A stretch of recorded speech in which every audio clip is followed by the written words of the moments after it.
अपने वालिदैन के पास तो बिल्कुल भी नहीं जाऊंगी, क्योंकि मुझे पता बेटा मैं एक माँ हूँ, बेटी की भी माँ हूँ। कहते हैं वो पुलिस आईओ जिसे कहते हैं उसके बारे में अपने वालिदैन के पास तो बिल्कुल भी नहीं जाऊंगी, क्योंकि मुझे पता है कि वो मुझे मार देंगे। वो पहले भी मैं जब इसकी बात करती थी तो वो मुझे गुस्सा भी करते थे और छोटी छोटी बातों पे मारते थे। अब तो यकीनन वो मुझे जान से मार देंगे।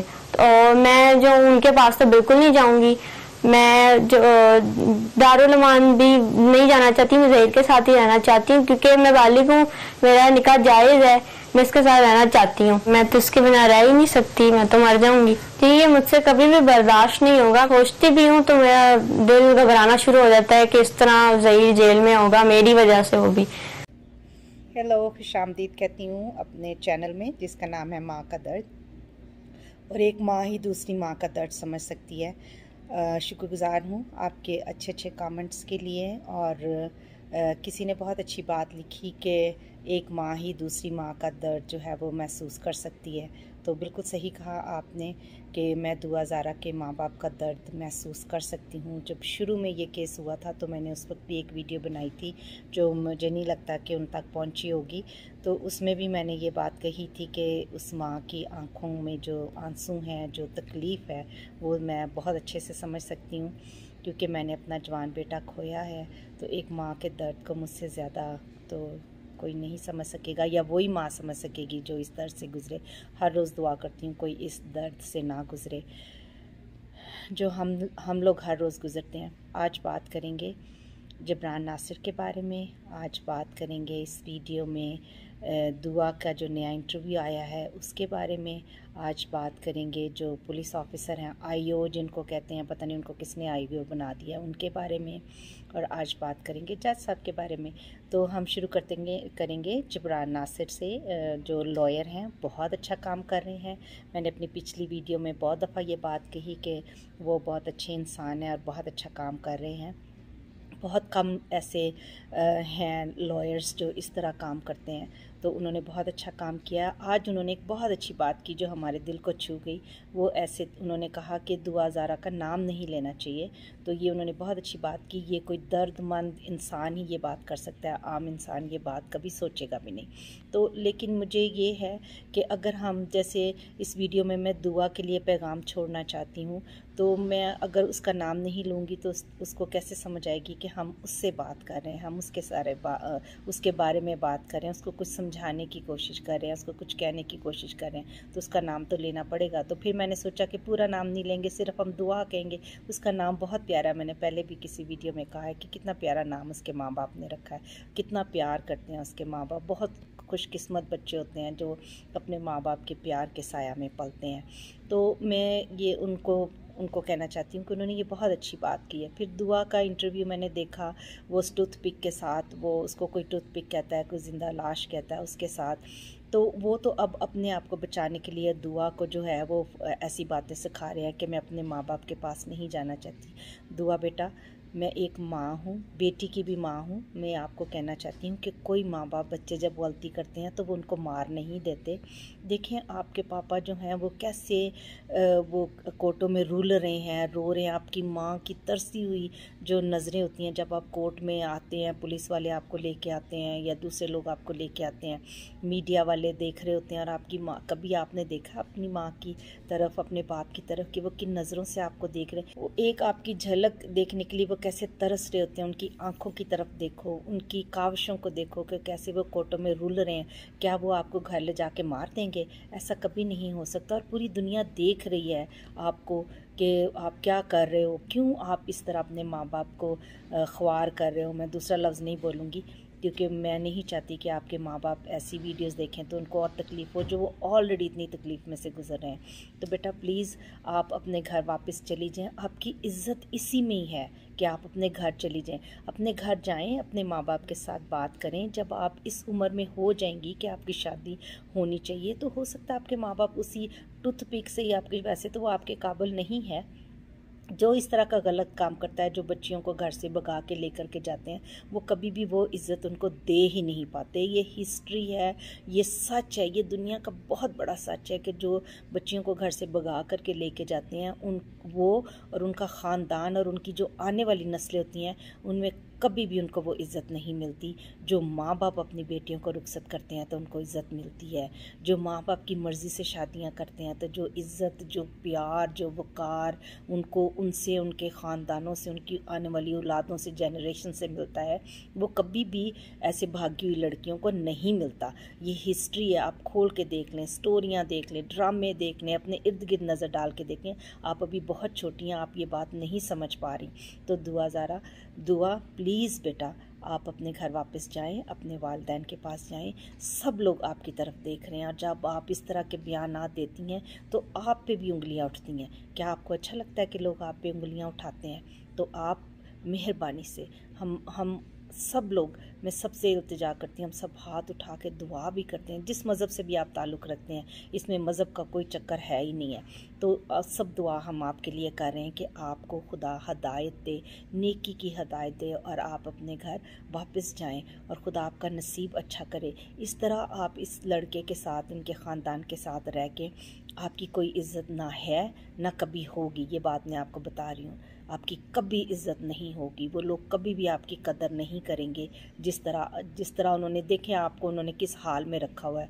और अगर आप अपनी ज़िंदगी पे गौर करें तो आपके पेरेंट्स ने आपको किस हाल में रखा हुआ था, कितने लाडों से पाला हुआ था। आज भी आपके वालिद जब आपके बारे में बात करते हैं तो उनकी आंखों में कभी गौर से देखो कि कितना प्यार है, आपकी माँ की आंखों में कितना प्यार है आपके लिए। तो आप अपने घर वापस चली जाइए प्लीज़। ये आपके लिए, आपकी आने वाली नस्लों के लिए ये सही होगा। ये जो ज़ुनैरा माहम के पीछे आप लगी हुई हैं, इस औरत का कोई किरदार है नहीं है। मेरी नज़र में तो इसका कोई किरदार नहीं है। कहते हैं उसने 3-4 शादियाँ की हैं, वो उसकी अपनी ज़िंदगी का है। आप उसकी तरफ ना देखें, आप उसके मेकअप की तरफ ना देखें, आप उसकी तरफ ये ना देखें कि वो अपने आप को कहती मैं करीना कपूर से मिलती जुलती हूँ। क्या मैं अब लफ्ज़ बोलूँ आपके लिए, फ़ेक करीना कपूर। उसका, करीना कपूर का किरदार देखें, उसके ख़ानदान की तरफ देखें। और आपके ख़ानदान के बारे में जो लोग बातें कर रहे हैं ज़ुनैरा माहम, शर्म आती है सुन के, और शर्म आती है आपके किरदार पे बातें सुन के कि लोग आपके बारे में क्या बातें कर रही हैं। हो सकता है आप अच्छी इंसान हो, इसमें कोई नहीं है, लेकिन मैं जितना आपको जान पाई हूँ, आपने जो है नूर मुकद्दम के केस में भी बड़े गंद खिलारने की कोशिश की थी। तो वो आप हट जाओ ना, आप अपनी ये गंदी हरकतों से बाज क्यों नहीं आती? आपने वो मुकद्दस किताब भी अपने मज़हब का जो उठा के उस पर आपने कहा कि मैं अब नहीं करूँगी, फिर आप शुरू हो गई हैं। तो आपका कोई किरदार है, आपकी कोई है, कोई अक्ल है, आपको कोई आपको अक्ल देने वाला है? तो दुआ आप इस औरत की तरफ ना देखें, आप अपने माँ बाप की तरफ देखें और अपने घर आप वापस चलिए। अब थोड़ी सी बात कर लेते हैं वो पुलिस आईओ जिसे कहते हैं उसके बारे में। तो मैंने अपनी पिछली वीडियो में भी कहा कि क्या वो अपनी बेटी, अब दुआ का निकाह तो वो कहते हैं कि वो डिज़ोल्व हो जाएगा, वो ख़त्म हो जाएगा, क्योंकि वो सही निकाह है ही नहीं। वो छोटी बच्ची थी और उनके हिसाब से उनके वली के बगैर निकाह नहीं होता, तो समझो कि उसका निकाह तो ख़त्म हो गया। तो अब वो जो आईओ है, मुझे लगता है वो अपनी जो ज़हीर है मुस्तकबिल का डॉक्टर है, मुझे नहीं लगता कि वो डंगर डॉक्टर भी बनने के काबिल है कि वो डॉक्टर है। मुझे लगता है वो आईओ जो है वो इतनी उसकी साइड ले रहा है, वो सोच रहा है कि वो अपनी बेटी अब उसको देगा। तो हम देखेंगे, फिर आप उसकी सेल्फियाँ बना के ज़रूर डालिएगा, हम देखेंगे, हम उनको लाइक भी करेंगे अगर आप अपनी बेटी ये जो आईओ देते हैं। मेरा बेटा जो था वो हमेशा ये कहता होता था कि अगर मेरी माँ जज हो ना तो आधी दुनिया जो है वो जेल में हो। तो वो इसलिए कहता था, वो गाड़ी तेज़ चलाता था तो मैं साथ बैठी इतना लेक्चर देती रहती थी कि जो ड्राइवर्स लाइसेंस है वो आपका किरदार होता है बेटा, आप इतनी तेज़ चलाते हैं आपको टिकट मिल जाएगी। और मिलती भी, जिसको टिकटें बहुत मिलती थी, पर उसके इस दुनिया से जाने से पहले सारा कुछ क्लियर कर दिया था, क्योंकि वो आर्मी में जा रहा था, आर्मी में जाने की तैयारी कर रहा था। तो उसकी सारी टिकटें कुछ उसके बाप ने पे करके, कुछ जो भी था वो कर करा के तो उसकी टिकटें क्लियर की थी। तो वो सबको कहता होता था अगर मेरी माँ जज हो ना तो आधी दुनिया जो है वो हो जेलों में हो या अंदर बंद हो और उन पे केस बने हो। तो ये तो वो मजाक से कहता था, लेकिन आई विश कि मैं जज हूँ तो ये जो पुलिस ऑफिसर है सबसे पहले तो इसका मैं हिसाब करूं, ये जो ज़ुनैरा माहम है इसका हिसाब करूं, और जितने भी लोग इसमें इन्वॉल्व हैं इन सब का मैं हिसाब करूं। लेकिन आप सब जानते हैं गंजे को खुदा ने कंघी नहीं दी होती, नाखून नहीं दिए होते। तो मेरे पास भी ना कंघी है ना नाखून है, तो मैं कुछ कर नहीं सकती। लेकिन हम दुआ तो कर सकते हैं, जो ऊपर हमारा खालिक और मालिक बैठा हुआ है वो इंसाफ करेगा। और ये जो जितने लोग उस बच्ची को गलत रास्ते पे चलाने की कोशिश कर रहे हैं या उसका गलत इस्तेमाल करने का सोच भी रहे हैं और अभी तक किया है, तो उन सबको सज़ा वक्त के साथ ज़रूर मिलेगी। और मैं जज हूँ या ना हूँ, इनको तो सज़ा मिलनी है। वो तो मेरा बेटा एक सिर्फ माँ को कहता होता था कि मेरी माँ जज हो, तो सारे लोग आधे से ज़्यादा जो है वो अमेरिका में लोग जो हैं वो जेलों में बैठे हों। ऐसा सच नहीं है।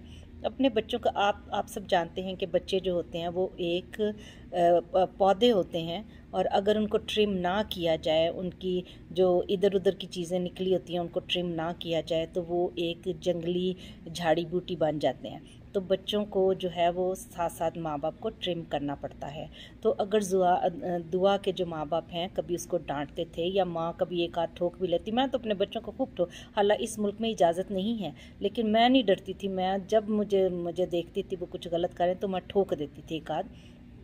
ये बहुत ज़रूरी है और बच्चों को उनकी तरबियत करने के लिए और कभी उनको ना कहने के लिए, किसी चीज़ के लिए अपने बच्चों को सिखाएं कि माँ बाप ना बहुत ज़रूरी है, उनको ना सुनना आना चाहिए। और अगर आपके माँ बाप ने ना की है, पहले तो वो कहते हैं कि वो कभी उन्होंने रिश्ता मांगा नहीं, और अगर उन्होंने ना की भी है तो कुछ सोच के, अब तो सारी दुनिया देख रही है कि वो लड़का है आपके काबिल। तो ये है कि फिर उसके बाद हम बात करेंगे आज जो है कि इस इंटरव्यू के बारे में। तो दुआ, आपको क्या ज़रूरत है जाके इस तरह के इंटरव्यू आप देती फिर रही हैं और दुनिया से अपने आप को गलत बातें सुनवा रही हैं? तो प्लीज़ ऐसा ना करें, आप अपने घर चली जाएं और खुश रहें, खुदा आपका नसीब अच्छा करे। तो आप सभी अपना ख्याल रखें। थैंक यू मेरी वीडियोस देखने के लिए, अपना कीमती टाइम में से टाइम निकाल के और कमेंट करने के लिए। और अगर अभी तक आपने सब्सक्राइब नहीं किया तो प्लीज़ कर दीजिए। और खुश रहें जहाँ भी रहें, अपने बच्चों का, अपने इर्द गिर्द का बहुत ख्याल रखें। मिलते हैं अगले वीडियो में। बाय। तो ऊपर वाला सब करने के बाद